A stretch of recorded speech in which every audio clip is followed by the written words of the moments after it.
শুরু করার বা শেখার কোনো বয়স নেই, একথা প্রমাণ করলেন ম্যারি ফৌলার। ৮৩ বছর বয়সে সম্মানজনক ডক্টরাল ডিগ্রি অর্জন করলেন আমেরিকান এই নারী। সম্প্রতি দেশটির হাওয়ার্ড বিশ্ববিদ্যালয় থেকে সবচেয়ে বেশি বয়সে ডক্টরাল করার রেকর্ড করলেন তিনি। মার্কিন সংবাদ মাধ্যম ইউপিআই জানায়, এর আগে Mary Maple Spring Baptist Bible College and Seminary থেকে ব্যাচেলর ডিগ্রি ও 2টি মাস্টার্স ডিগ্রি অর্জন করেন। 3 বছর পড়াশোনার মধ্য দিয়ে ডক্টরাল ডিগ্রি অর্জন করেন তিনি।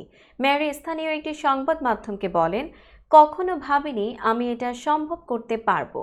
স্কুল শেষ করেছি সেই 1959 সালে। ডক্টরাল করার জন্য প্রয়োজনীয় তথ্য সংগ্রহ করতে পারবো কিনা ভরসা করতে পারছিলাম না। দেরি বলে কিছুই নেই। সবাইকেই বলতে চাই, আমি যদি 83 বছর বয়সে পারি, আপনারা কেন পারবেন না? Howard university school of divinity ম্যারির এই অর্জনের খবরটি সোশ্যাল মিডিয়া ফেসবুকে পোস্ট করেছে। সেখানে ম্যারিকে মাইল ফলক অর্জনের জন্য অভিবাদন জানানো হয়েছে।